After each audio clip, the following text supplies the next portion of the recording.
Copyright. Oh, we're live. What's happening, everyone? Nick Ilkins, West Ham Fan TV, back once again with another video. We're just doing an instant match reaction. Yeah, he did just elbow me. What's Sorry. West Ham won. We've got guests in the car. Yeah. Everyone's gone. Yeah. Make sure. There we go. I can see it now. Yeah, guests in the car. Just coming back from Goodison Park. We're waiting in the car park. There's quite a bit of a queue to get in the car park, so I thought we'd go live. Excellent result. Excellent result. The fan cams are coming any minute. There's a few there to get your teeth into, but what a result today. What I did take from that result was it was a very, very controlled, professional performance, and it was the effort levels from last week quadrupled, I reckon, from last week. It was just like, as I said before, there was no need to panic at Brentford, because I think it was just an off day. I think they sussed us as well. They sussed us from minute one, Brentford. We were too easy to play against, but today, just, yeah, like you say, very, very, very professional performance. Yeah, and I think we was at it. Like they had a little spell in the second half, Everton, but they are at home. You expect that, but just a controlled, brilliant performance. Great goal by Oggy. Great corner. They was kept on doing these short corners, which I was getting a bit annoyed about. But yeah, in the end, we got the goal. And I never thought we was going to concede. I didn't think Everton threatened at all for a team that was flying as high as they were, up there in the league and all of that sort of thing. I thought they was very poor, and neither. I'd say neither. They were missing Calvert-Lewin and Richarlison. Yeah, I think it may have been a different game if them two were playing, because they're their best players. Yeah, they were missing a few players. So, but they yeah, they were flat. They didn't really have a game plan, did they? They didn't know what to do. They weren't counter-attacking. They weren't sort of on the front foot. They was just kick around. Yeah. Well, I just said on my fan cam, which you'll see later on, that a few years ago under like Pellegrini, we were so exposed to the counter-attack, but we're just so well organised. We just get it spot on. You know, we're no mugs anymore. We're like, you know, we come to teams, we roll our sleeves up, we get results. You know, I remember 2 years ago when we come here under Pellegrini, absolutely useless performance. Got beat 2-0.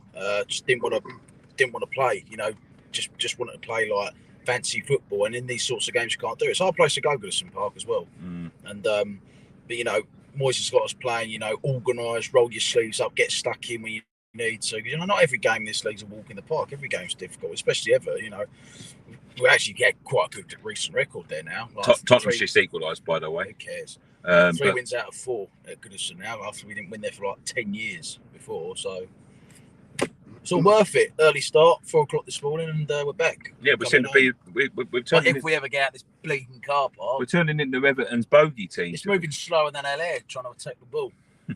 But that's yeah, it was. It's becoming a bit of a bogey. We're becoming a bit of a bogey team to Everton after there was a bogey team for us for so long. So it's great, man. Moyes has got us playing some great stuff. Like as Dom said on his fan cam, there's an identity behind the football now. There's an identity that we're hard working. We we're hard to beat. We defend well. We need to start converting our chances, because we had a few chances, but we need to be more clinical with our chances. But when there's not a striker to call upon, it's tough, because if someone isn't on their game, it's hard to switch it up. Someone being Antonio, it's nice, isn't it? It's very fruity. Yeah, it's drinking a Rio. But yeah, it is. Somebody just said there, Cat Simpson, we really are a joy to watch, and that's how I'm feeling at the minute. I just enjoy watching West Ham because the performances we're putting in, week out, are, I think, second to none. And I know we had that result against Brentford, but mostly it is a joy to watch West Ham. But yeah, man, it's Kent Hammer said should have won by more today. Was totally in control for 80 minutes of that game.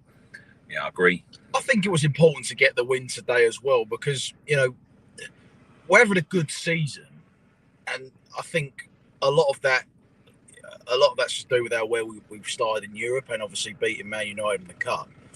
But before that, we'd only won 3 league games, and you know, like you're going into like middle of October and you've only won 3 games, and it's like, well, could do a bit more whinge, you know what I mean? And you know, we don't go on like we don't go on winless runs on the Moyes. I think the longest winless run we've had under him. Like, you know, it was a bit tough during these when he came back 2 seasons ago. But last season, I think our longest winning one, our longest winless run was what, 2 or 3? Yeah. 2 or 3. You know, consistency and being good for once. Happy days. We get that home form right against the Spuds on Sunday, and then need a home win, and 1 home win all season, not since August as well. Yeah. That's the game to do it though. They're there for the taking, you know. Big chance for us. It's a big week for us, you know. Like I said earlier, Genk at home, chance to get a firm grip on that group in the Europa League. 1 foot in there, didn't you? Yeah, and then Spurs, which obviously want to get a result against on. I didn't say.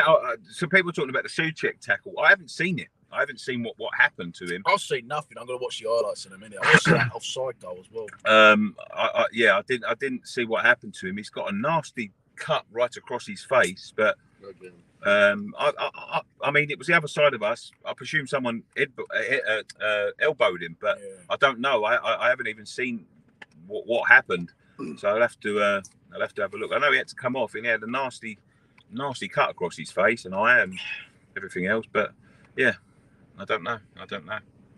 Anyway, we'll end it there. Thank you very much for joining us.